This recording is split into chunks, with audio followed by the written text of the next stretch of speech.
So I see, good morning, everyone. I see people are still joining. I think we're right about there from a time perspective. So I suggest we start. So with that, good morning and a very warm welcome to today's online event, Cornet event sponsored by the UK chapter. I see we've got a growing list of participants, and it's great to see so many of you join also from a variety of industries, which really underpins, I think, the depth of and the spread of the topic at hand today, which is around the rise of suburbia, and is the hub and spoke model the future realistic scenario. So with that, good morning again, a warm welcome. We've seen in the past a massive surge and almost revolution happening across the real estate industry, with new movements fueled by people working from home, being stuck through the pandemic, and really challenging the status quo, and COVID being the catalyst for change. And what does that mean for future planning? What does that mean for future real estate strategies, which on the one hand have been very much location-led, and which are now shifting towards a work mobility, a workplace, a work style-enabled solution. So we will be debating the pros and cons underpinned by data and research by Instant and Hickey. And to really then kind of deep dive into some of the pros and cons examples that we've seen. My name is Evert Holst. I'm based in the Netherlands. I work for IWG and I look after enterprise solutions, which means that we work with our global companies, global partners in developing real estate solutions and integrated solutions. And I think especially now with the changing landscape, the changing narrative, the challenges that we're facing, the portfolio scenario planning is really kind of key. Couple of house rules, just to make sure everyone stays on mute and you got your cameras off. This is a recorded session. We will be doing polls. They're absolutely anonymous, so you don't have to worry. And we've got a couple of upcoming events on the 10th of March, one-to-one series with Matt Pullen, and March 18th, return to the workplace. So please keep an eye out for future events and upcoming events that will follow suit. Another chance to renew your memberships, and for you new joiners, as we're growing the participants on this session, to keep an eye out on Cornet, register if you've not been registered, to really get the most of this. We have a Q&A session, we've got a comment section, a chat function, so we do really encourage you to make the most of that. Post your questions and comments. John and I will be narrating this as well as the panel, so we will be looking at those questions and posing them both to the panel and opening this up to the wider group at the end of this session. And with that, I want to thank our partners, and on behalf of IWG as the platinum sponsor, it's great to be here today. Savills, thank you as well for being a proud sponsor, and the Office Group. And without you, it wouldn't be possible to have and to host these events, so thank you again. We've got a great bunch of speakers today, but with no further ado, I'd love to introduce John Williams as the Chief Marketing Officer at Instant. Good morning, John. How was your ride into town this morning? My ride in was blissfully empty, as is London right now, I can tell you. And that's one of the reasons why we decided to try and pull together the research that underpins this event. Back in probably Q3 last year, Evert and I were talking about Instant and IWG's data, which showed that across the UK, actually across the world, the regional flex markets, demand and supply had stayed remarkably consistent. Occupancy of those spaces also in the regions and the suburbs has stayed remarkably consistent throughout all three lockdowns that we've experienced. So we pulled together the research with Hickey, which James and Guy will present momentarily, but also we thought best to interrogate this research and this viewpoint. Is this regional demand symptomatic of a hub and spoke shift? So from today, we have from BT, we have Sue Glue and Brent Matthews. Sue obviously approaching it from a change in HR perspective, Brent from workplace, and we have David Morley, Global Head of Workspace Transformation at Zurich. And presenting our research for 50 minutes at the beginning of the session will be Guy from Hickey and James Rankin from Instant. So James, if I could pass over to you to share your screen and share the research. Just while James does that, as a data or anecdote and aside, it's interesting that as we see from our data, as Australia and Asia Pac return to work, demand for the CBD and seeing the return to work in Australia has been really quite telling. I'm sure some of you are seeing it from your businesses as well. But the rush back to the city centre in Asia seems to be underway. So we can discuss that within the questions or panelists at the end of the session too. James, over to you. Great, thanks. So firstly, thank you again for joining us. Over the next, John says 15, it'll probably be 20, I'll be honest. Myself and Guy will give a brief intro into the themes that led us to producing this piece of research and why we think it's particularly relevant in today's environment. We'll sort of briefly explore, I think, the thinking and the findings before handing over to the panel to discuss their experiences and challenge us ultimately. If you've got any questions after today's session, please reach out to either us at the Instant Group or Hickey and Associates. We can give you more detail. So ultimately, we expect change to take place, and we certainly don't have all the answers. But the thinking behind our research lies in basically using a data-based approach to identify locations that are suitable for teams to congregate, benefiting from sort of community, corporate culture, and well-designed space in relatively near-to-home locations when it is right for them to do so. Highly localized co-working spaces are another approach, and it is something that we've started to see teams adopting.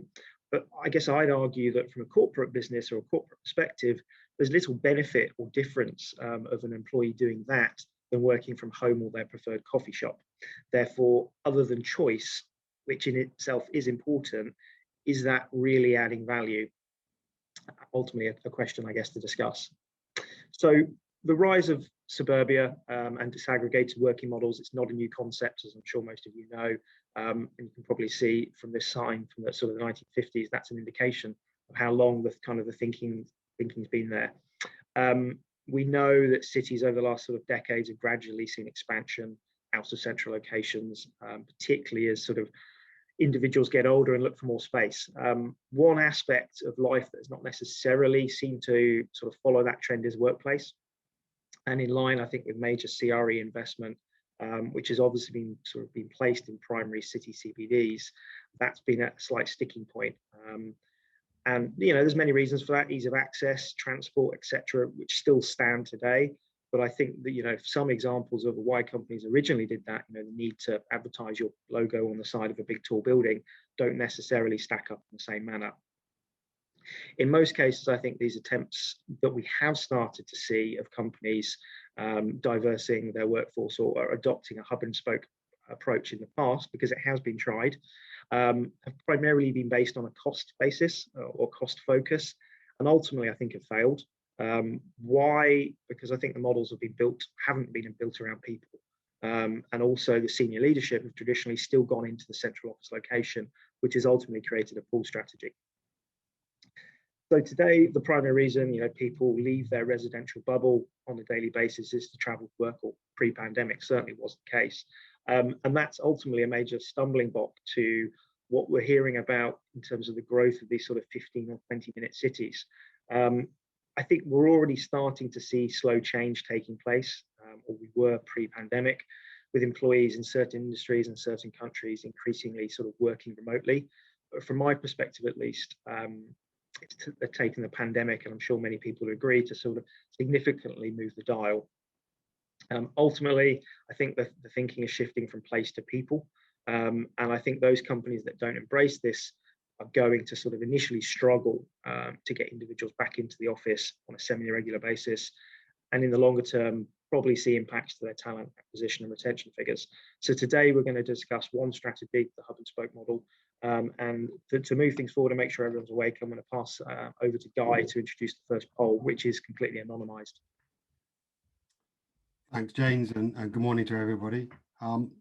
So I think one of the stark realizations during this crisis is how fast cities actually shut down around the world. And arguably that would have crippled most of those cities 10 years ago, before we had fast broadband and robust video conferencing.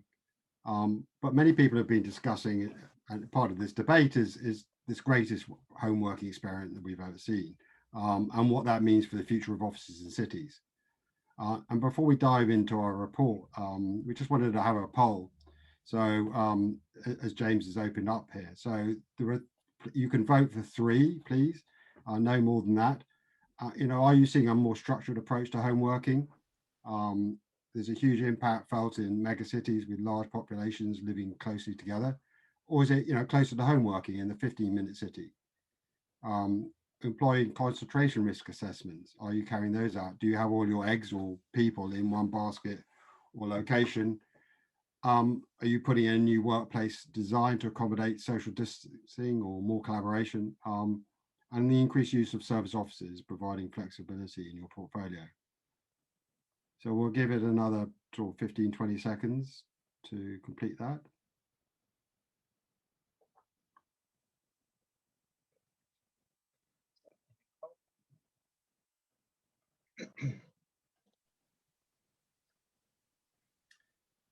Cool. So I think we've now closed that. So that's a good one. So remote working comes out as the highest one there.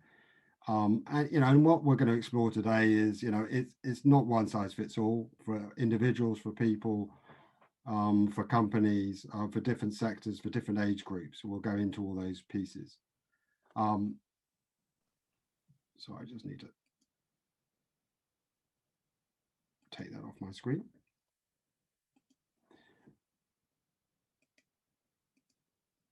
So the purpose really today is just to look at one element of this, and which is that that we're seeing increasing, from the increasing urbanization that we've seen over the last sort of decade. Will we once again see this rise in the suburbs? The business park locations, with this dispersed workforce focused around where you live. So whether you agree with the much discussed hybrid model or not is open to debate, and we'll continue that today. But I think one of the facts I think we can all agree on is that employees have never been more empowered to choose where, when, and for whom they will work. So what we're seeing from a corporate point of view is businesses and their teams hurriedly assessing the benefits of this agile dispersed portfolio approach. And from an individual's point of view, the benefits are going to be, as James alluded to, a reduced commute time for London. That's 1.5 hours plus a day, an improved work-life balance, although again that's most significantly debated, but also huge cost savings in terms of that cost reduction in the commute. From a business point of view, it's about your people, it's about your talent, it's improving that attraction and retention rate. And for those people who get it wrong, your people see people move, voting with their feet. There's obviously a real estate cost saving, and that's a driver. Hopefully it's not the driver. It shouldn't be the driver, because in an office portfolio, 70% of your cost is in your people, less than 10% is in the real estate, but it's still a significant part to look at. And then that flexibility. So what about the future of our big cities, London and Paris in Europe? Are they going to lose their appeal as we embrace more home working? I think it's too early to be guaranteed one way or the other.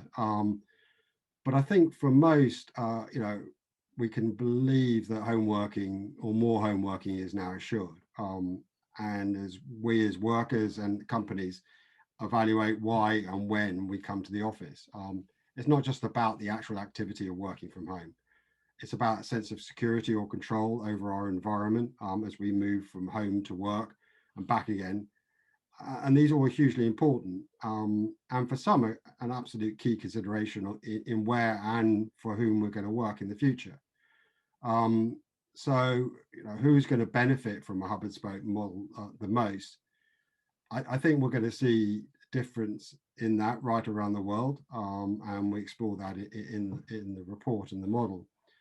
It will depend on cultural attitudes to working away from the headquarters.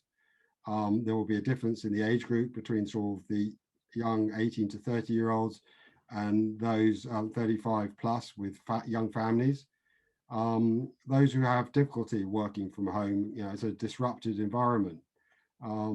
And companies offering to provide more choice, and we're seeing a lot of debate between companies around that.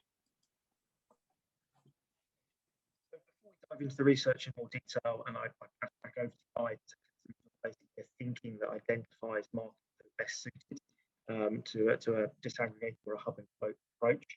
I wanted to at least initially sort of look at what we're starting to see right now. And certainly it's businesses, have been going through I think a thinking or an exploration process over the last probably more than 12 months, probably 2 to 3 years, looking at trying to align the CRE outcomes with corporate strategy and ultimately build out a portfolio that works for them and their people in the future. But what we've seen over the last 12 months has been particularly interesting. And John at the beginning alluded to the fact that in most secondary markets, we have seen the flexible market at least perform better than the CBDs. In most cases, it's remained flat or stable. In certain cases, it's seen growth. In the US, we've sort of seen an even larger trend to that, which is wholesale migration. So people moving out of markets like New York and San Francisco and moving into cities such as Denver and Austin. In the UK, it hasn't been quite as dramatic as that. But what we have seen is basically employees starting to vote with their feet. And while individuals can purchase space literally with a credit card, fully inclusive, ready to move in, we've started to see individuals and teams basically purchase space outside of their traditional internal CRE teams. And I think that's a telling trend. There's been cases where we've been presenting to the CRE team, talking to them about the number of people that have gone into flexible space over the last year, and they've got no idea that those people have purchased their own space. Ultimately, that's, I think, a concern both for the businesses and the industries, but it's telling. And it is something that unless, companies start providing the right space, we now know space can be purchased personally and expensed. And therefore, I think that is something that we're going to see unless the right solutions are delivered by businesses in the industry. And as James said, the hub and spoke model isn't new, but it's a new look at it. And I think this emphasis in changing from a cost-led approach, although that will be a part of it, to a people-led approach is really important. So, and as we discussed, it's around the future of offices and city. What the report that we put together seeks to provide is the data behind the debate, which will allow companies and operators to really fully understand, which suburban or regional towns and cities are most likely to benefit from a hub and spoke model, and including, the cities with the highest propensity for remote working. What do they look like? Which local markets have large pools of talent? How is that going to vary by age and by sector? And looking at the demand and supply imbalances, is there actually a solution for you if you have a large amount of people wanting that? Many of you will have seen our Global Innovation Hub report where we looked at over 300 global markets. This particular study with Instant considers a representative of those 300 global markets, looking at 20 metropolitan areas, which we've chosen based on a geographical regional split, an emphasis on larger cities that have transportation challenges, and those most likely to require consideration in your workplace location strategies. So within those, we've asked ourselves, which markets and cities have the highest propensity to be considered for satellite offices or closer to home working. And we identified a number of key indicators, and those include an urban versus suburban balance or imbalance, where people live versus where they work. Commuting difficulty, we looked at time of commute, ease of commute, the mode, whether it's public transport, walking, biking, by car, and that varies right around the world. And we even looked at crowding and congestion within that commute. Innovation and education, which cities rank highly from an innovative tertiary education point of view, looking at patents and startups, investment in R&D. And that really helped us to develop this propensity model, that really to seek to determine the suitability of cities for a hub and spoke model. So if you look at the data, what we're seeing is, there's actually quite a clear disparity between them. we scored each city on the likelihood that it might suit a dispersed portfolio or a hub and spoke model. Those cities on the left, I think you need a new battery, James. Otherwise, we're in problems. Those cities on the left of the graph showing high propensity, and typically those are cities with large suburban populations that suffer long or difficult commutes. For example, in Europe, you've got, not surprisingly, the two megacities of London and Paris scoring highly, whereas in Madrid, where a high percentage of the population live and work in the city, and they also have one of the lowest commute times, scores lowly. So there's less likely for a hub and spoke model in a location to the right-hand side of it. And again, these are just 20 representative markets. They're not expected to be the only ones that could be in consideration. So hopefully James is going to be able to advance the slides, otherwise we're stuck on here. Hopefully we're getting there. Cool. And if we dig into the model further, that balance between urban and suburban populations, together with commuting, they're with the two of the highest weighted parts of the model. And as you can see here, with that suburban mix on the bottom and the commute time on the left, it's those cities in the top right-hand corner with large suburbs and long commutes, which are most likely to show a greater propensity for closer to home working. Interesting, New York and Los Angeles in the US, which are both known for bad traffic, actually have low commute times on a global scale. So they're down in the bottom right. James, you want to click on? Whereas you've got a Joburg and Istanbul, Manila and London have all average commute times, which is about 45, 60 minutes each way. But to be clear, length of commute and where you live are just two of the factors. And then you have to imagine what the next slides are going to look like. We've also many other considerations about moving closer to home or home working, what makes it more desirable. And again, that age group, the type of job, connectivity at home are all important. Sorry for the technical difficulties, Guy. Cool. We can't see the presentation now. Be back there in a second. So we looked at three cities as case studies within the report, as well as three different sectors, including finance and pharma, which we looked at in London and New York. And then we looked at business services in Manila and the Philippines. And that allows us to carry out a sort of deeper dive to identify where suburban and satellite towns might best suit, that hub and spoke model. Again, focusing on that commute time. What's the balance between a car commute or a public transport commute? In London, not surprisingly, public transport is much higher, whereas Manila, it's the car, and New York, it's kind of mixed.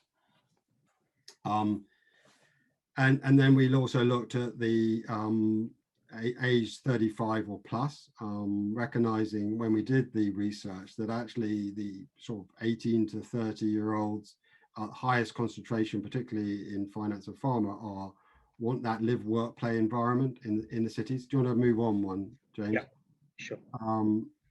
So we've ignored the 18 to 30-year-olds in the outcome of the report, but they have been in consideration. And we think the sort of 35 plus with the young families are the more likely target market for this type of model. We also looked at household income, and particularly we looked at where are the largest pools of talent, the total employment in the finance or the pharma sector, also concentrations of that. And if you look specifically at London, you do see some crossover between pharma and finance, with large concentrations of employees in both sectors in towns such as Aldershot, Twickenham, Redhill, Woking, but some variances as well. So you've got Barnet and Maidstone for finance sector, whereas the big pharma hubs of Oxford and Cambridge come out in that. And there are a number of other markets we looked at. These are just the ones that scored the highest within this. And the sort of deeper color you can see on these charts representing where the high concentrations of employees are. We then did deeper dives into age group, etc., as I mentioned.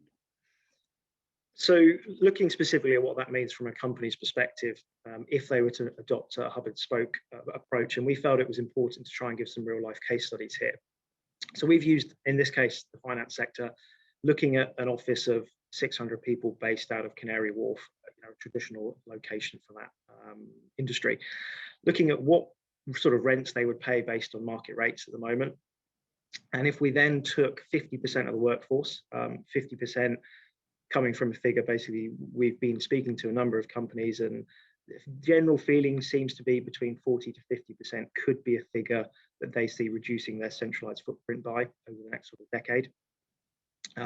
What that would mean if they move 50% of that workforce to these identified spoke locations from a cost perspective, as you'd expect, there's a significant saving, around 24% for like-for-like rentals. Now, those types of locations aren't going to provide the agility and flexibility that we would want or expect to see given kind of the continuing changing future. So if we take that a step forward and say, okay, well, what would that mean if we approached it from an agile or a flexible portfolio perspective? Actually, as you'd expect, the costs go up compared to a purely rental rate, service charges, etc., are all included, but not significantly so. Equally, if we were to right-size a portfolio, which is something that we do quite often with the clients that we work with, which is to understand actually how can they best utilize that space, make sure that utilization is as high as it can be. So if we were to do that, what would that look like? And that obviously does provide a further cost saving. Now, ultimately, we do know and we accept that flexible workspace has a higher density than your traditional corporate office. Between sort of 50 and 60 square foot per person. We come across, and particularly with corporate clients, that they're looking for more space than that. So in the graph here, we've kind of put a multiplier of 1.5 times on the cost to give you an idea of what a realistic corporate cost could be for that sort of spaces. Now, this is, it does show that it's about 10% more expensive than 100% rental rates in Canary Wharf. But I think you'd probably accept that your fit out costs, your service charges, etc., are probably at least 10% more likely matching your rental costs. So what we're sort of showing here is there is a clear saving potential for companies adopting a hub and spoke model for their employees, or for 50% of the workforce. Now, I mentioned earlier, cost is not the only benefit, and certainly I don't think should be the primary driver. Ultimately, our thinking is the whole portfolio should ideally be people focused. And that really means that cost saving is an added benefit, but it is equally important, I think, within the decision-making journey to determine if that's something that you as a company are looking for. From a people perspective, and this is, I think, where things get potentially quite interesting, is understanding what your team or individuals are used to or now seeing. So using that same example, using the same locations, the same staff members. If we look at it from an employee perspective, and considering CEO surveys now suggest that people are the number one concern, I think the spotlight's never been brighter. The employees that we're looking at here are saving a little over £2,000 a year on commuting costs. Now, that's not a huge amount, but I think it's certainly significant. I think what's more significant is the time saved, which is 98 minutes per day per person not doing that commute into Canary Wharf on average from those 6 locations. I know that, Guy, when we've talked about this in the past, you've mentioned research that's highlighted that actually individuals saving time are sort of splitting that 50-50 between personal and company. So that means it's a win-win from that perspective. But actually, if you look at it, what does that mean to the individual? Well, 98 minutes a day is certainly substantial, but if you then look at that by 220 days a year, which is sort of average working year, that equates to 39 9-hour working days annually. Ultimately, what we're saying to employees, if we're saying, right, you've got to come back to the offices, you've got to give us an additional 39 days a year, which I think is a pretty hard conversation to be having to people, and certainly a hard sell. So that means ultimately we have to encourage people back. And one way of doing that will be providing them better locations closer to home, but that still allow them that community aspect and that corporate culture. So in the early stage models, it's clear that I think there's definitely benefits from both an employee and an employee perspective in introducing an agile sort of disaggregated workspace model with a centralized hub. I think the question from CRE or to CRE is, can demand be matched with supply if it emerges? So currently in Canary Wharf, there's nearly, I think, 16 million square feet of occupied space, according to CoStar. Currently in the 6 markets, and you can see here, we've kind of given an example of what that looks like. The amount of space that in those 6 spokes that have been identified, there is far, far less than in just Canary Wharf, let alone, the wider London market. And actually, if we look at that 17, million square feet, and we said, well, if just 3.5% of occupiers in Canary Wharf looked to move out into the suburbs or into these spoke locations, can the market cater? And simply, no, there isn't enough supply for that. What we are seeing, though, from a flexible workspace perspective, is the industry is starting to move ahead. We've seen greater investment over the last sort of 2 years in these satellite towns, mainly as local entrepreneurs and investors have looked to add value from underutilized assets. So we are starting to see some of the market react. But I think from the traditional side, if you look at what's currently in development in Canary Wharf, I think it's somewhere around 680,000 square feet. In the 6 towns surrounding London that we've identified here, it's 16,000 square feet. So there's still a huge mismatch between kind of current investment levels and what we might see from a demand perspective going forward.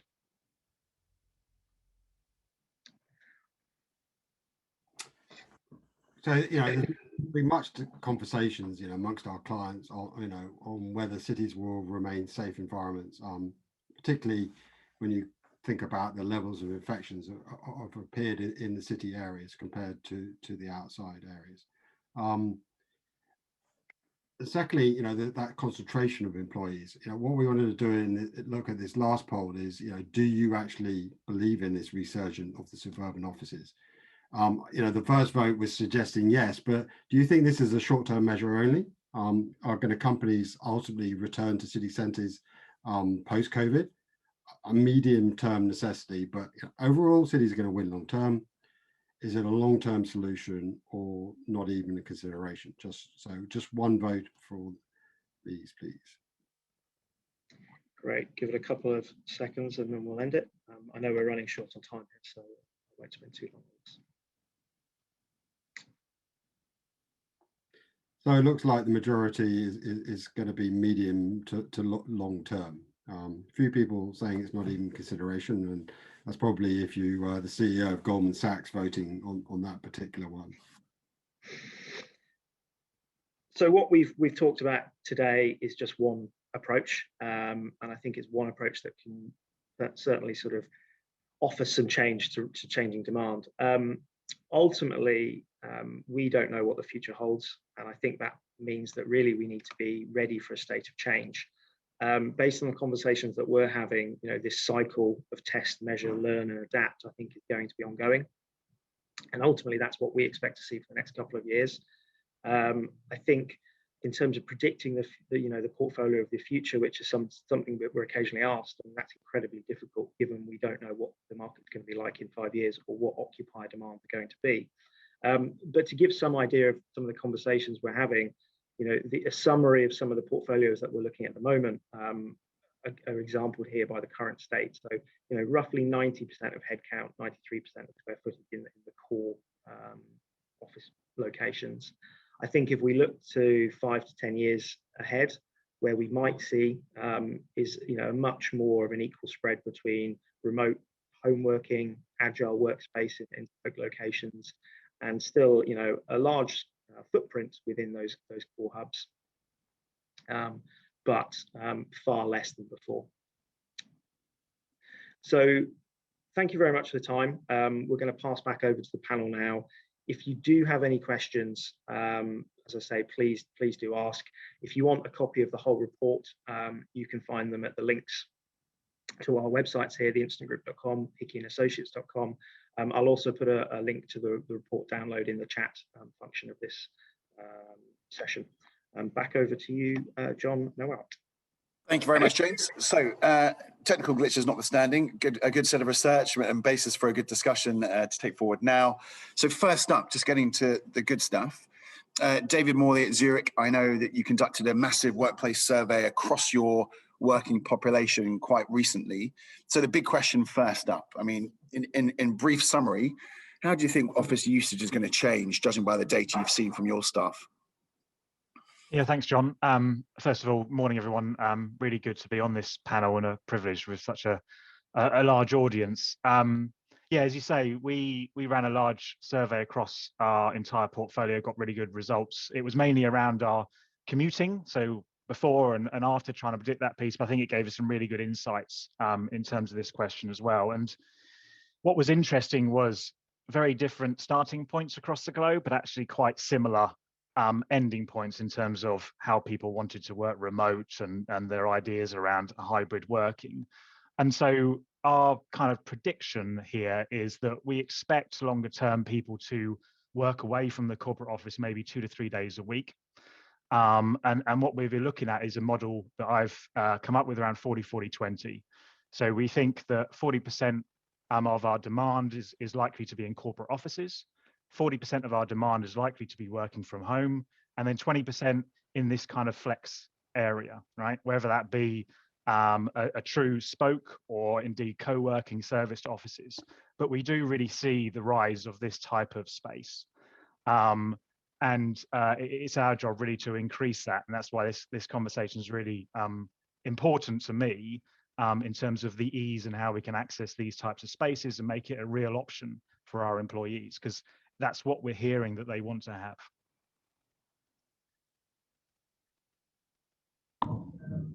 So from the point of view of BT, I know that BT probably has if not a tradition, a legacy of using regional workspace and offices to support its staff, particularly because of having a digitally enabled, technology-focused workforce who you want to appeal to, Brent.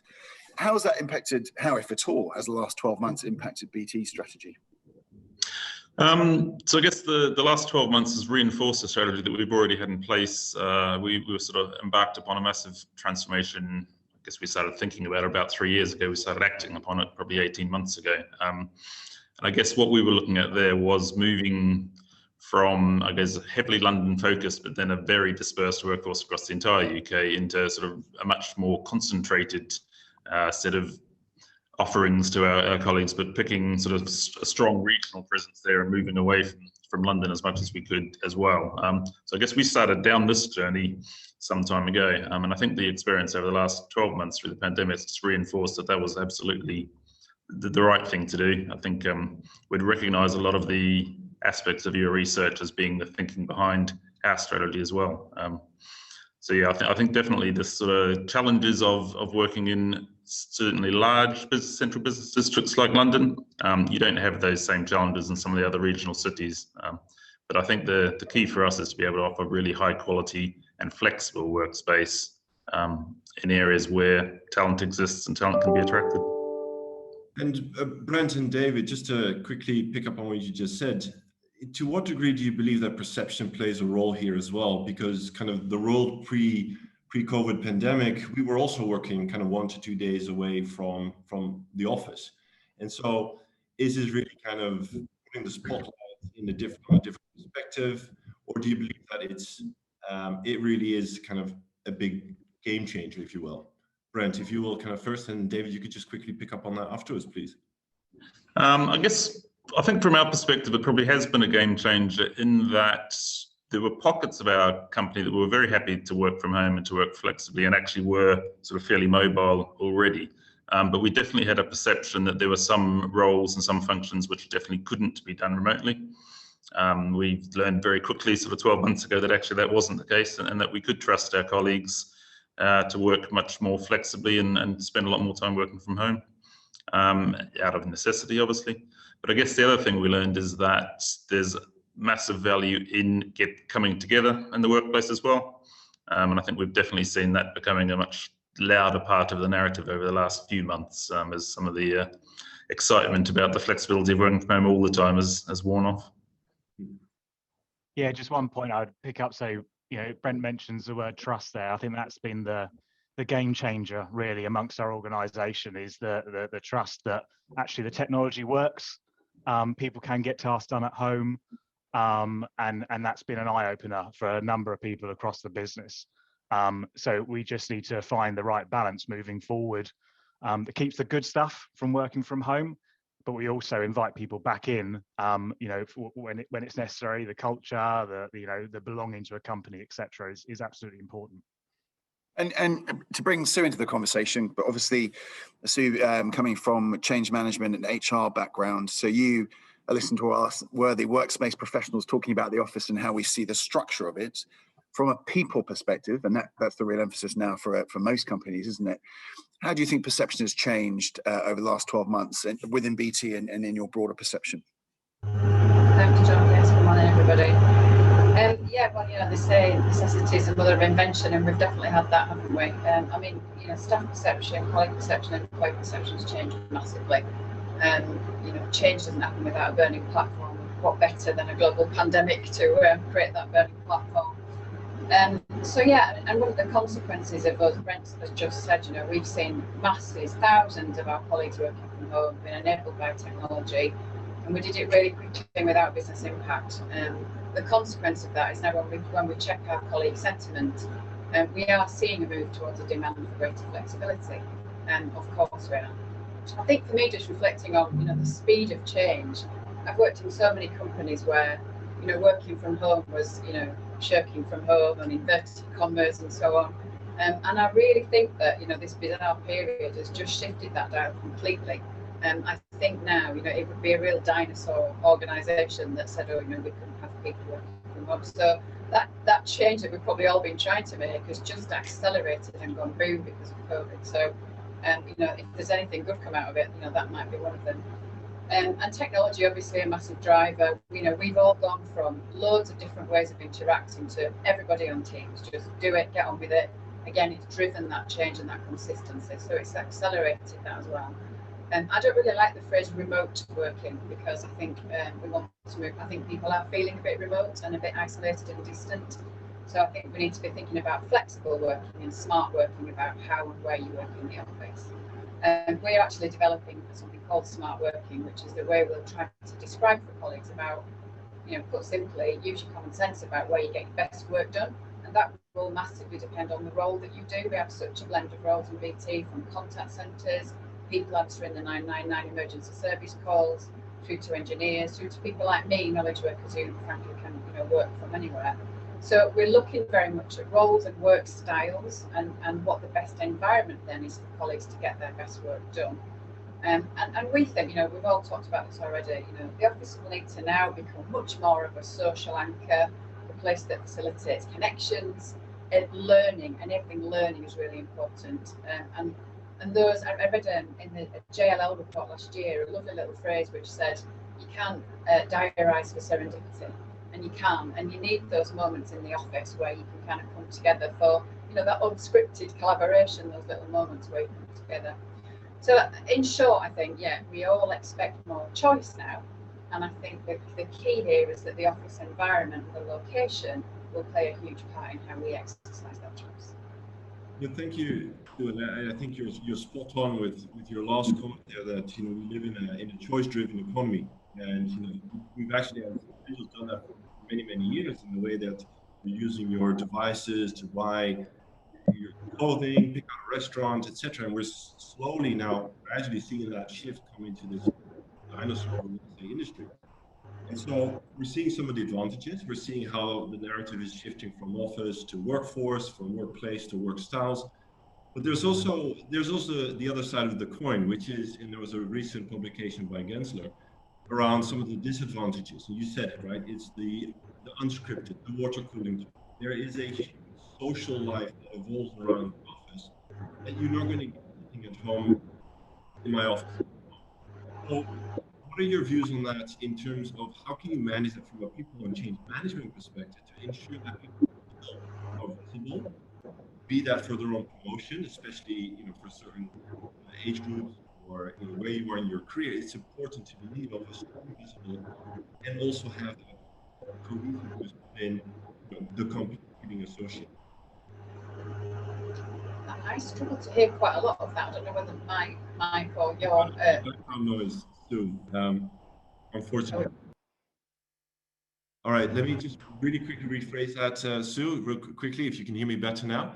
There's a downside or there's a disadvantage to the hub and spoke or the redistribution of workspace and people being isolated.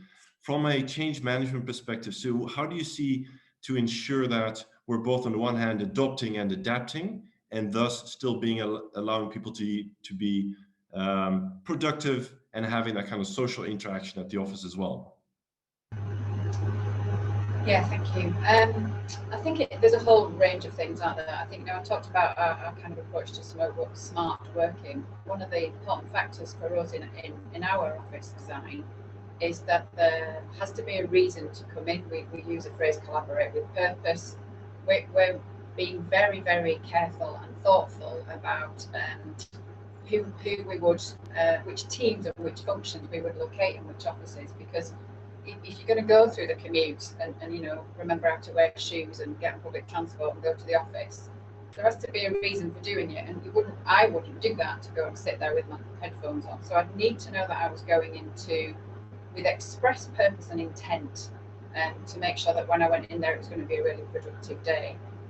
So I think there's something about being really clear about when you would need to be in that collaborative space, how you would use that space, and also to be confident, which is what we're really designing for, that when you get there, the space is going to work for you, that it's going to be a space where you can create and enjoy those collaborative moments to avoid that kind of isolation. We talk about water cooler moments, don't we, photocopy moments and so on. So I think that it's about really being clear. I think organisations need to state their ambition, and then I think you need to have some really as David's already mentioned this morning about how many your desk layout, what kind of furniture you've got, so you've got the right agility ratio, and then I think a lot of it's about leadership. Being, as we've said, you trust people to make their decisions. We're going to be expecting and asking our leadership teams to make decisions about what's the right thing for their team to get their outcomes and be trusted to deliver their outcomes. Thanks, Sue. If you could go on mute for a second, just because you've got a little bit of background noise. Perfect, thank you. So a good question from the chat to really pick up with David here, which is a very Cornet question, if I may, is if with that kind of 40-40-20 model or a different approach, does that not create a lot more administrative work around managing multiple leases, locations from a practical level, but then also coordination more with HR to sort of monitor and ensure that different locations don't end up creating kind of divisions within the business, whether it's demographic or socioeconomic divisions within the business? So two questions really: the administrative side of pulling together a diverse portfolio, and then really the workspace, the workforce element of it. Yeah, good questions. I think from an administrative side, this is where the flex market can help us out, right? That actually it isn't a real burden overhead with different spokes, et cetera, that they can be managed effectively for us. And we can concentrate on our hub locations, our more corporate offices, the branding, et cetera.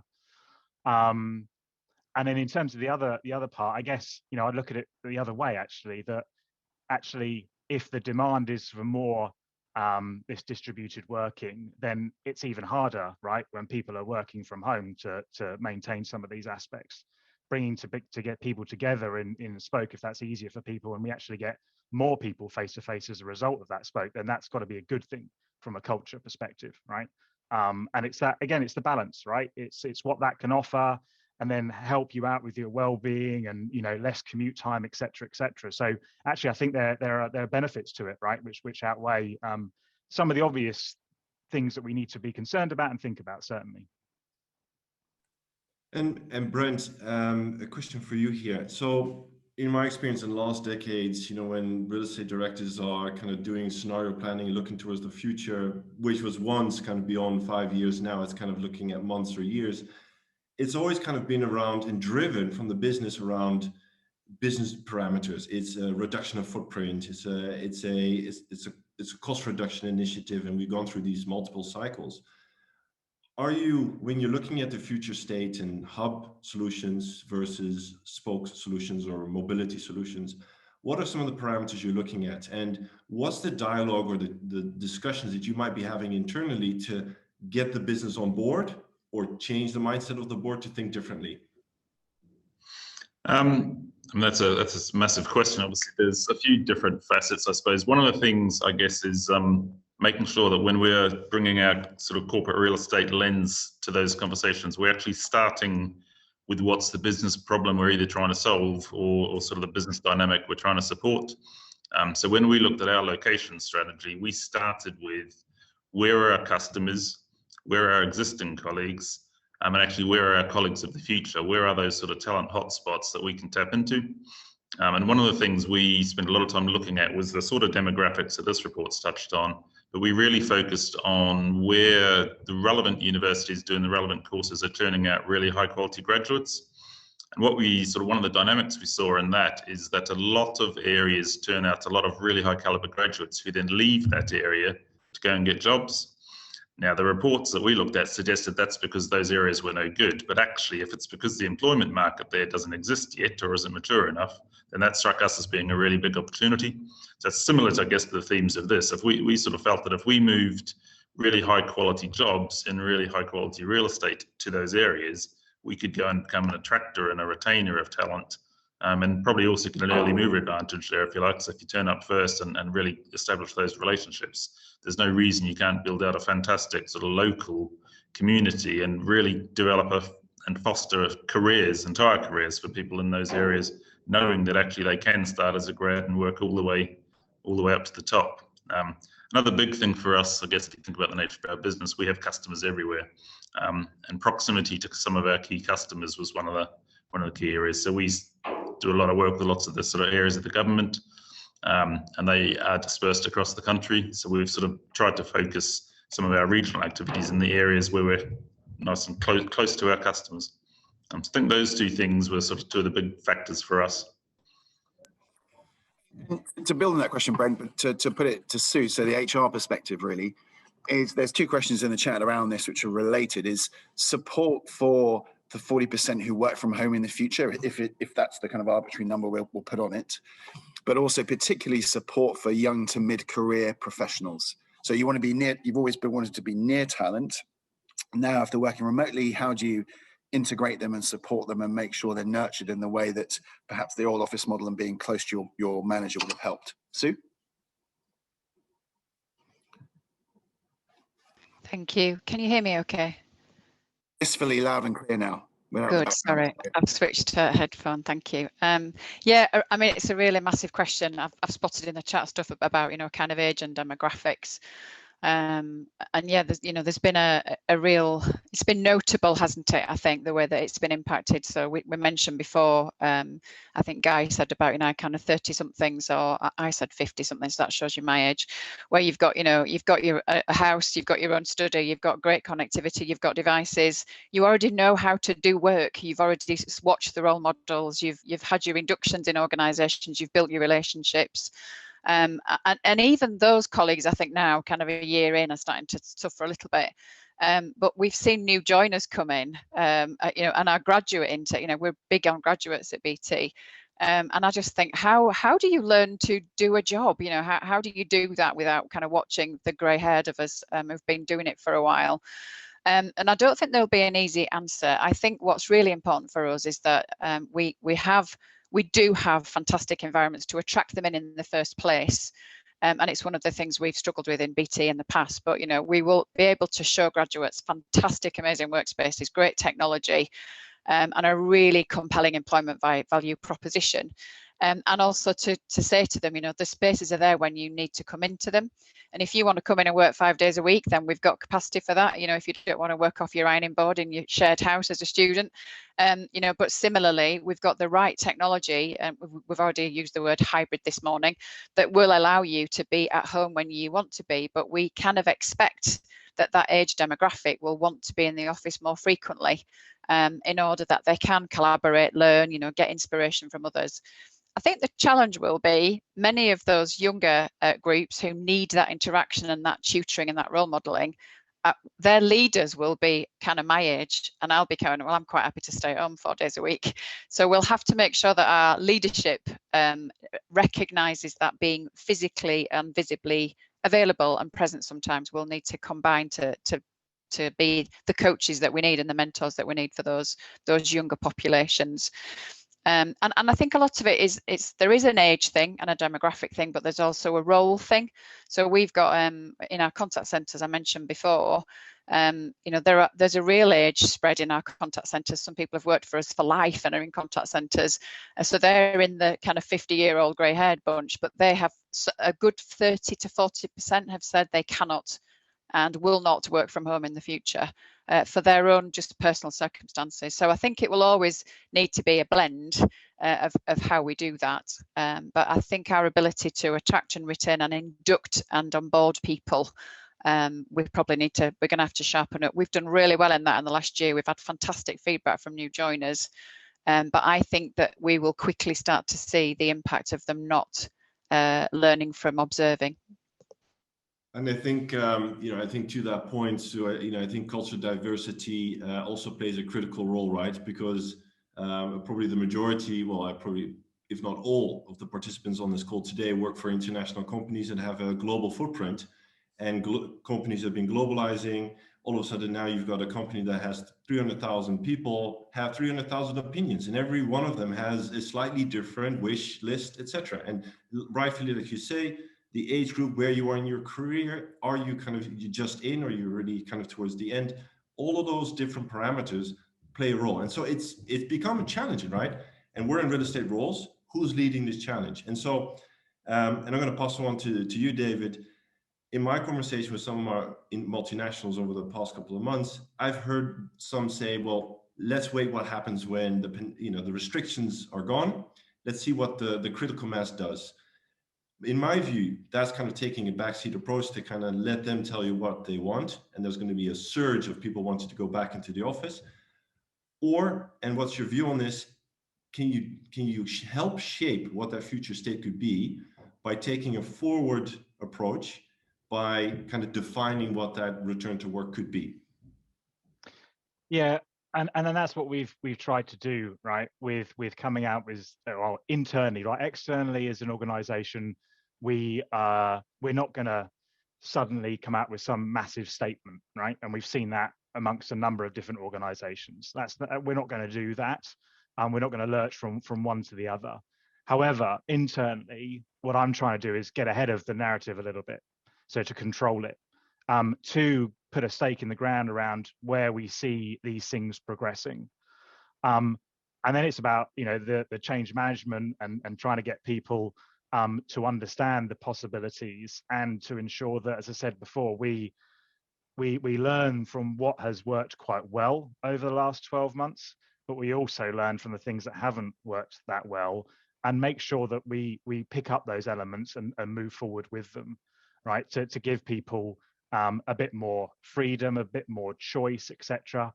But it is going to be different for different people, depending on their personality, depending on the task they've got to do, depending on their home environment, their commuting. It's all going to be different for different people.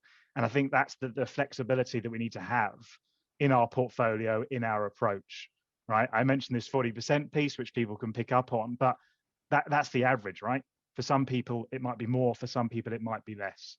And so we've coined this phrase called orchestrated choice, right? To try and match this demand with capacity.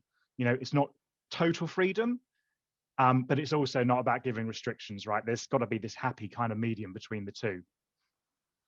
And in doing so, how important is the enablement of being able to access what that choice is? In other words, I'll be at home or I'm going to go to the office. So aside from commuting, from a technology perspective, how important is that going to play a role in helping facilitate that choice and guiding that choice?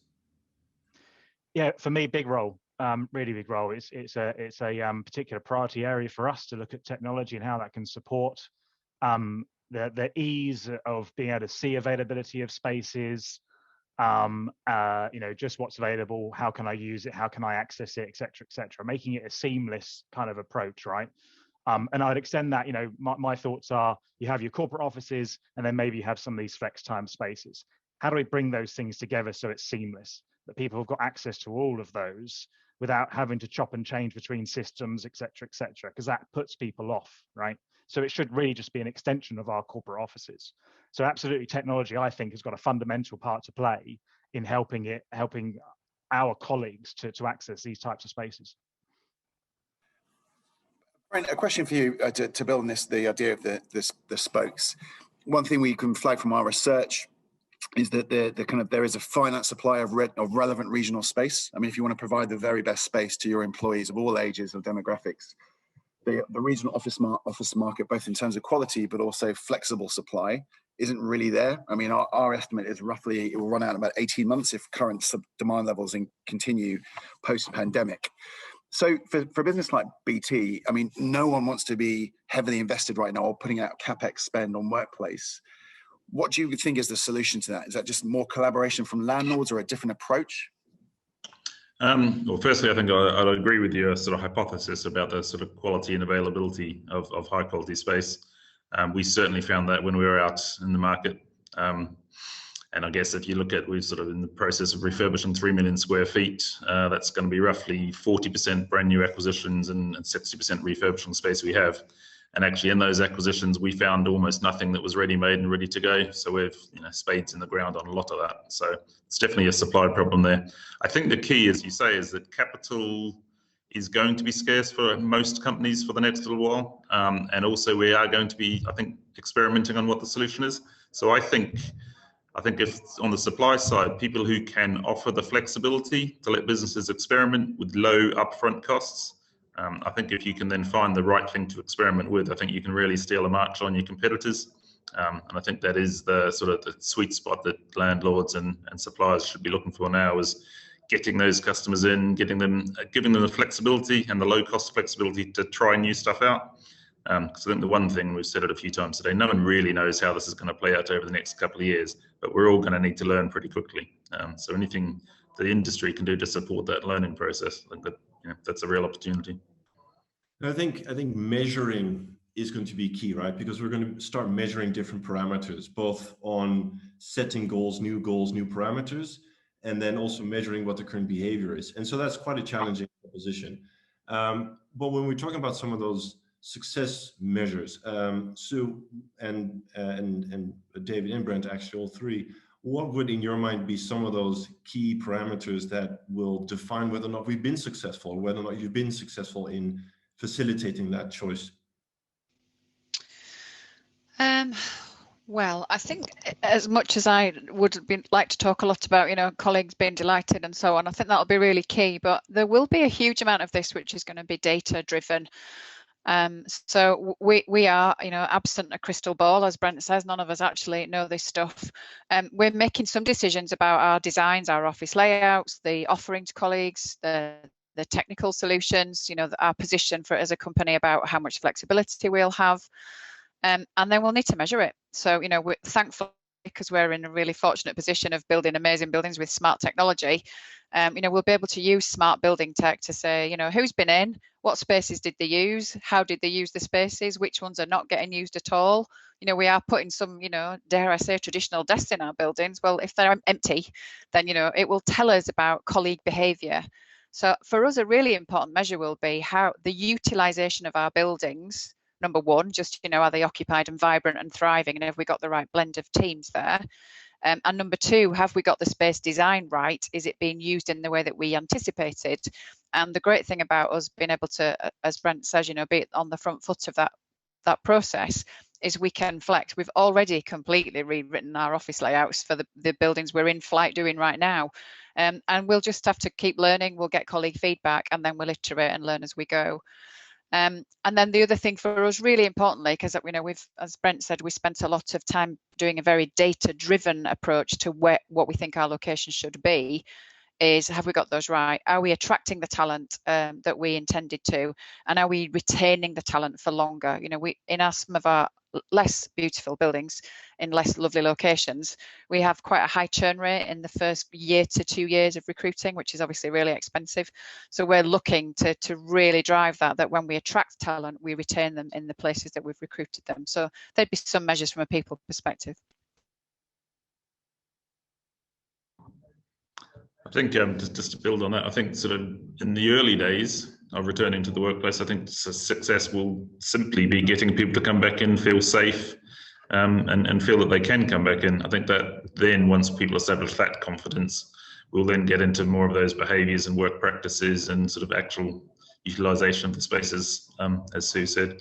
And one of the things I guess we've realised is that the office of the future, I think, is going to be much less task focused and much more about identity and brand. So one of the changes we're making to our layouts is we always, I guess, we're doing the transition from traditional work settings to collaborative workplaces, but that was very much around planned collaboration, if you like. We're shifting the mix now to sort of more flexible spaces for those unplanned collaborations as well, much more soft seating, sofas, breakout spaces. Because I think the unscheduled serendipity, as Sue said, is going to be every part as key reason to come into the office in the future as those scheduled meetings. So I guess, as Sue said, actually proving out that with data, seeing if that is how the workplace is working, and then adapting if not.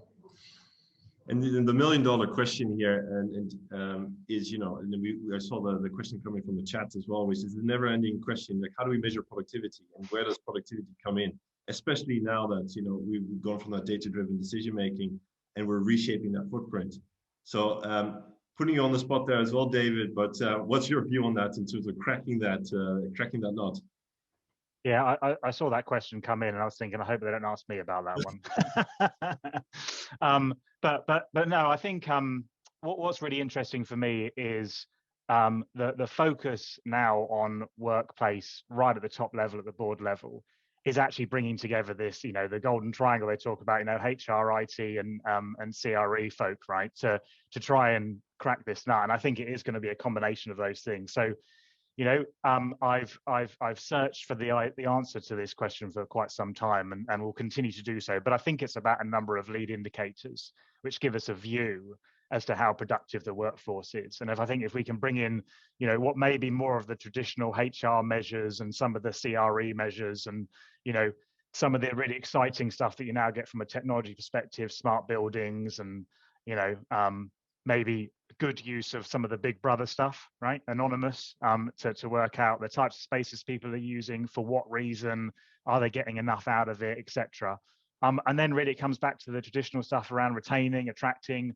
You know, if you're doing well on all of those type aspects, then, and the company's doing well, then clearly productivity is doing well. But, you know, if anyone else out there on the call has got the answer to productivity, then love to hear from you. We've got 5 minutes of the session left, so we kind of want to just make sure we've got answers from our panel about the future. And it seems the whole topic seems particularly pertinent given the budget yesterday, whereby the government agenda, as predicted, would be around the introduction of free ports, moving the Treasury to Darlington, looking at producing more jobs and innovation in the regions. So hub and spoke seems pretty relevant given that general tenor of conversation. So with that in mind, I mean, do you think we're going to see a regional revolution at a business strategy level? Like, rather than just doing it CRE outcomes and looking at hub and spoke, do we need to be innovating and pushing out even more strategy to drive jobs and training, Sue, into the regions? In short, yes, and it's a big part of our strategy. We've a very deliberate and active part of our strategy is to make sure that we are working with the regions. It might sound very small, but we have had a big celebration this week of our first full refurbishment of our 999 centre in Bangor, in Wales, if people don't know where Bangor is. And you know, and it's just the first indication, and we're really proud actually that our first finished, beautifully refurbed office is for our operational teams in a region. And you know, we're working hard across all of across the UK for exactly that. So yeah, and you will be seeing us doing some really active and big recruitment campaigns as we move away from our London-centric world into, you know, really big, vibrant hubs in some of our major cities that we've already announced around, you know, whether it's Birmingham or Bristol or Manchester or Belfast. So yeah, we'll be having big recruitment drives. We're making active decisions about growing our skills and capabilities, you know, our digital capability outside of London. Yeah, so we hope to be a really key employer and really drive those recruitment activities and those skills and capabilities into the regions. And as Brent said, you know, a lot of our homework in the early days was looking at the universities, you know, what are the degrees that are spitting out from particular universities, where's the strength in that across the UK, and targeting our offices to exactly all of those kind of factors. So yeah, it's a really big part of our footprint. So either we got lucky or we have brilliant strategic thinkers. I'm not sure which one it is. I'm sure it's the latter. David, another future-based question for you to try and wrap up on is how do you see the working week breaking down in the future across Europe's multiple locations? Yeah, I think a phenomenon that we'll be used to, you know, the cram middle of the week and people wanting to come in. We've already seen that. I think that will become even more profound, right? People wanting to come together and choosing that midweek piece. Dare I say it, people wanting maybe to extend their weekends, things like that. I think that's going to be more and more so. And you know, I think this is where the kind of flexible market can really assist the large corporates. How do we try and, you know, wrong phrase to use given current times, but how do we manage that peak, right? How do we soften that down slightly? How do we incentivize the other areas? Because I think that can only lead to a more sustainable overall corporate footprint, right? Which we're all striving for. It's not necessarily just about the cost. I think the sustainability angle is massive here as well, which I think the whole suburbia kind of roadmap can really assist the large corporates to manage that piece, manage commuting, et cetera, et cetera. So I think it become more exasperated, and we've got to figure out a way of trying to bring that piece down, is my view. And just one very final wrap-up question for you, Brent. What's your top tip going into the future from your perspective? One top tip, choice and flexibility, I think. Thank you. All right, everyone. We've got 1 minute left, so I do want to take this time to thank all of our panelists, speakers today for your time, your knowledge, your sharing, as well as all the attendees for joining. Just one reminder that this is a recorded session, so it will be loaded onto the website. And do also let us know if you would like to have a follow-up on this or a deep dive on some of these topics. We would love to hear from you so we can set that up for future.